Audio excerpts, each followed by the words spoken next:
Before it starts, I want to let you know that I don't own the story or— No, you go first.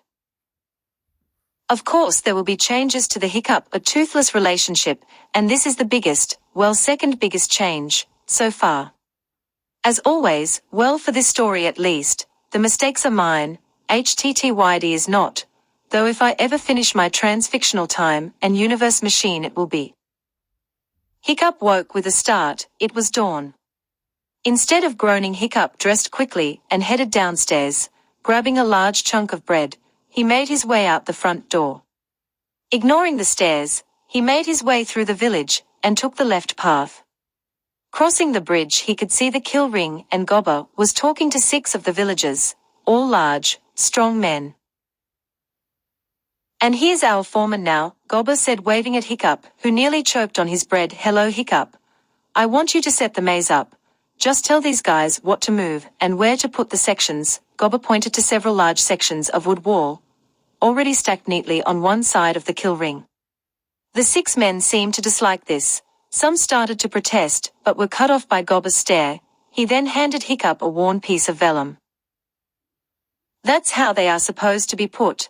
Never used it myself, however it is your first time." Gobber proceeded to wander back towards the village, mumbling about Odin forsaken hours of the morning. Hiccup studied it for a few minutes. It would be simple, so taking the map, Hiccup headed down to the floor of the kill ring. Inside he studied each section, and found that they all had a corresponding marking. 2 hours later the maze was put together, and when Gobber came back he was surprised to find it finished. The 6 men came up to Gobber, and all talked to him enthusiastically about Hiccup's leadership, and as they made their way towards the bridge, one of them smiled and patted Hiccup on the back. Hiccup beamed at Gobber, who gave him an encouraging smile. It was at this time that the trainees could be seen starting to cross the bridge, so Gobber turned to Hiccup. "Okay, this time it's the first door on the right, the deadly Nada. Use the release on the outside of the ring." Gobber pointed to the area above the door behind the metal mesh. "Also I found you some more distractions." Gobber smiled and waved Hiccup away. Making his way over to the door release, he found a basket full of inedible nuts. Hiccup picked a few up. They did not have much weight to them, but would create a slipping hazard. Hiccup waited as the trainees were led down into the ring, and Gobber closed the door behind them. Gobber then came back up and found a comfy spot to overlook the students. Finding a good leaning position against the steel bars that prevented the dragons from flying out, he gave Hiccup the signal. "Today is all about attack," Gobber shouted out, as the Nada charged around the maze. "Nadas are quick and light on their feet. Your job is to be quicker and lighter." Hiccup was enjoying himself as he rained down nuts onto the vague locations of the trainees. He was rewarded with various disgusted grunts, and at one point Hiccup and Gobber shared a laugh as Snotlout took a spill after slipping on the mushy remnants. "All dragons have a blind spot. Find it, hide in it, and strike." Gobber shouted out this tidbit, and soon after chuckled. "Blind spot yes, deaf spot not so much," as the twins cried out. Soon the dragon turned its eyes on Astrid, who darted around the maze faster than Hiccup could follow, and as the dragon followed, Hiccup winced. The beast was knocking the maze down. With Astrid running out of places to run, she soon started scaling the walls with the dragon right behind her. As she reached the last wall standing, she dropped down and grabbed the lip of the wall, as the Nada sailed over her, crashing into the side wall. Astrid kicked off from the wall, somersaulting and landing on her feet. Quickly she turned as the dragon charged her. Just as the dragon reached Astrid, she fainted right before bringing the blunt of her axe across the dragon's nose, sending it spinning with a squawk. Hiccup let out a cheer, and Gobber called out, "Good job, Astrid."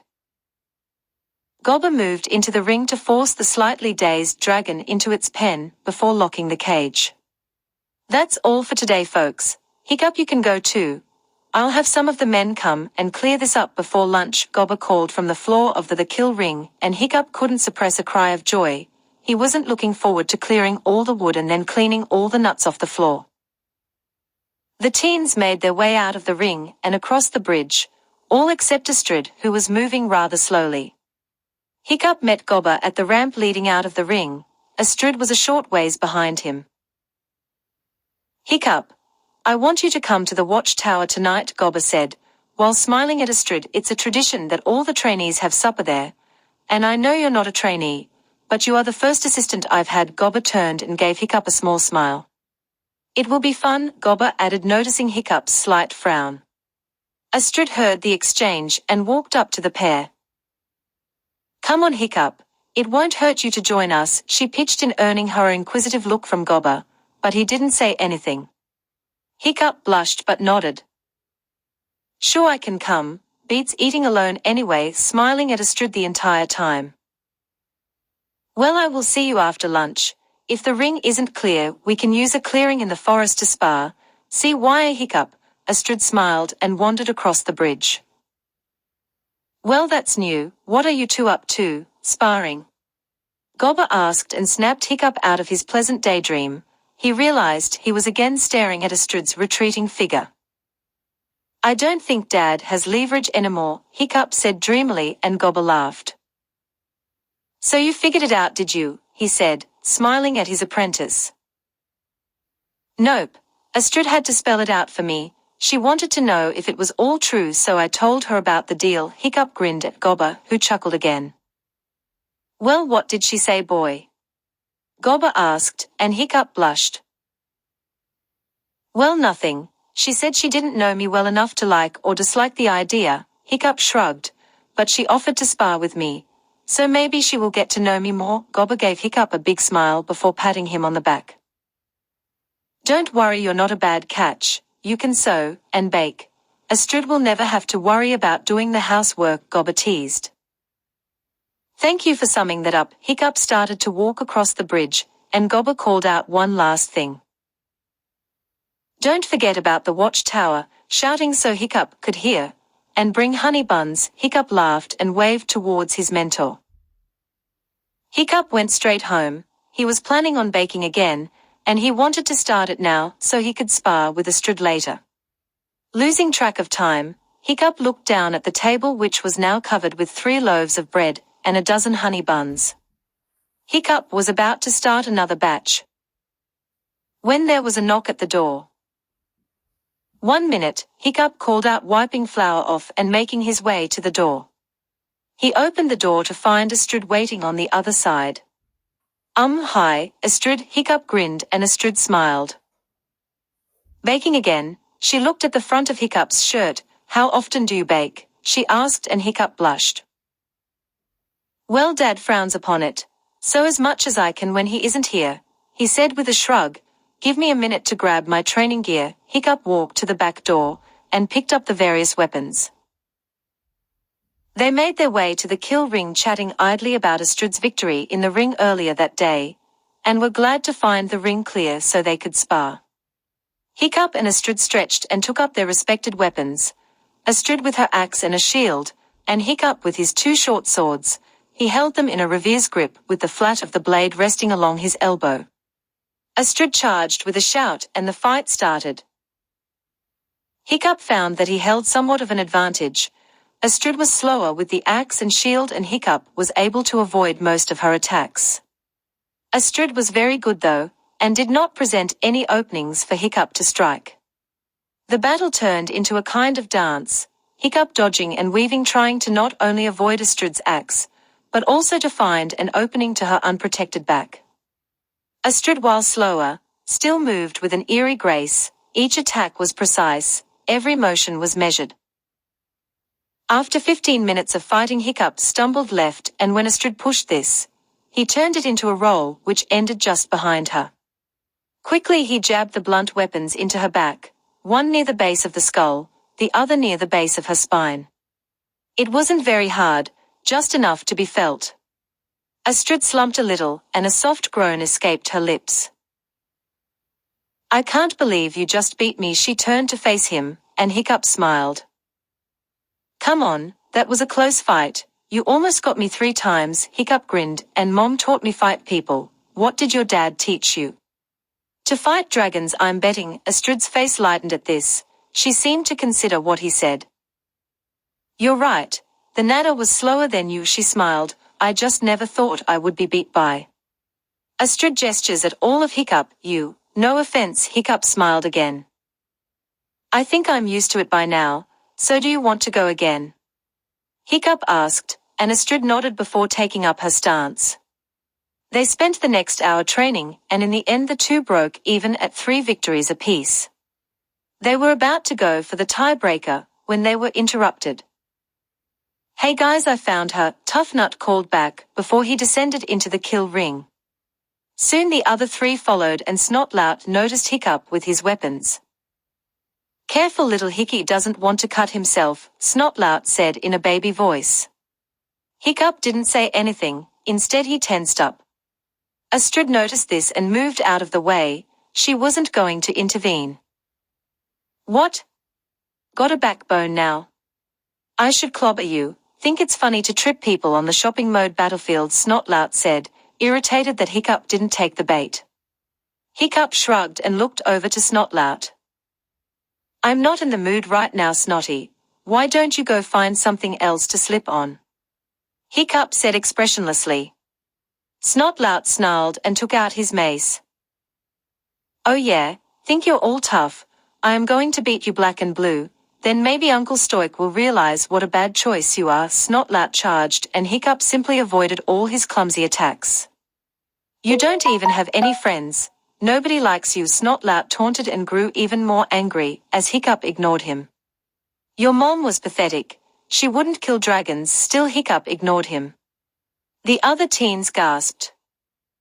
Well, Snotlout, how is that beating going? Hiccup asked calmly. I don't think you've come within an inch of hitting me, Hiccup smiled, and you're right, not many people like me. I've lived my whole life with that. You need to think up better insults, his eyes glittered darkly. Faster than Snotlout could react, Hiccup twisted around him, lashing out with 3 quick strikes before retreating. Snotlout yelled in pain, and refaced Hiccup before charging. Hiccup repeated the process, but this time he left his foot out for Snotlout to trip over. Snotlout didn't get up, and from the ground he tried to go at Hiccup into doing something stupid. Your mom was a failure of a Viking. She was weak and pathetic. He called out, and Hiccup paled a little, but did not make a move. Snotlout was going to go on when Astrid's fist connected firmly with his jaw. What kind of moron are you? She seethed. Valhallarama was a legend. She kept this village safe from pirates while you were in diapers. She brought her fist back and aimed for Snotlout's gut. What do you care if I make fun of Hiccup? Snotlout asked. Are you his girlfriend? He taunted. He clearly thought that was funny. Astrid stopped her punch mid-swing. So what if I was? As far I can see, has a lot better than you, she said, while Hiccup turned a few shades of red. You can't even hit one fishbone. She stood up and took a few steps back. You forget your place, Jorgensen, she sneered. Your family might be part of the elite, but you just insulted not only an elder line, but the chief's son. Hiccup might not say anything, but I will. She turned away and walked over to where she left her axe. Snotlout turned and hightailed it out of the ring. The teen stood there in an awkward silence until Rough Nut wandered over to the pile of Hiccup's things and lifted the training bow. What's this? She asked Hiccup, who gave her a confused look. It's a bow, he said, scratching the back of his neck. Well, yeah, I know that. I mean, you can use this, she replied. Hiccup nodded and the teens made a sound of wonder. Hiccup shrugged and watched as she put the bow back down. Then Rough and Tough made their way out the ring and Fishlegs walked over. He shouldn't have said that stuff. Sorry, Hiccup. He gave Hiccup a small smile before following after the twins. Hiccup wandered over to where Astrid was standing. Thanks for standing up for my mom, Hiccup said sincerely. That means a lot to me. Though Snotlout is a moron and was just trying to get me to do something stupid, Hiccup rambled, and he really wished Astrid would say something. Don't let it go to your head, Astrid said, turning to look at Hiccup, who gave her the 3-headed stare. Don't let what go to my head? He asked, confused. About what I said. I was just proving a point, she said, and Hiccup saw her blush lightly. Hiccup grinned. Oh, I know you weren't serious, but the thought that the one and only Astrid Hofferson thinks I am good enough to be her boyfriend is pretty cool, Hiccup finished, and quickly backpedaled. Please don't kill me. Astrid's death glare softened and she sighed. You're not a bad guy, Hiccup, but if you tell anyone I said that, I will. She smiled and Hiccup flinched before grinning stupidly. The two looked at the sky and realized the party would start soon. They said their farewells and each headed home to prepare. A half-hour later, Hiccup found himself listening to one of Gobba's tales, this one about the loss of his limbs. It was unfortunate, as Hiccup had heard this one about 50 times, and the awe factor had worn off. Snotlout was spouting off random nonsense about killing things with his face. He acted as if nothing had happened earlier. The twins were sitting beside him while Fishlegs and Astrid, who was sending disgusted looks at Snotlout every few minutes, was sitting on the other side. Every few minutes Hiccup would catch her smiling at him, and he would return it. However, Gobba cut in with dragon-killing advice. No, it's the wings and the tail you want, he said, ripping a wing off the chicken he was eating for emphasis. A downed dragon is a dead dragon, Hiccup paled, he crippled that night fury. He realized Gobba was right, the dragon couldn't fly away, or fish, it would starve and die. Gobba said goodbye and Hiccup got up and waved farewell to Fishlegs and Astrid, who both waved back. Making his way into the back room of the forge, he took out his journal. He could make a new fin for the dragon, but he would need a way to automate it. Hiccup doubted the dragon would want to have him riding on his back to fly. Sketching a rough system, he decided he would go to the cove with a peace offering tomorrow. After sparring with Astrid, he just hoped the dragon wouldn't eat him. Thanks for all the reviews. I hope I am getting Astrid right. Let me know what you think.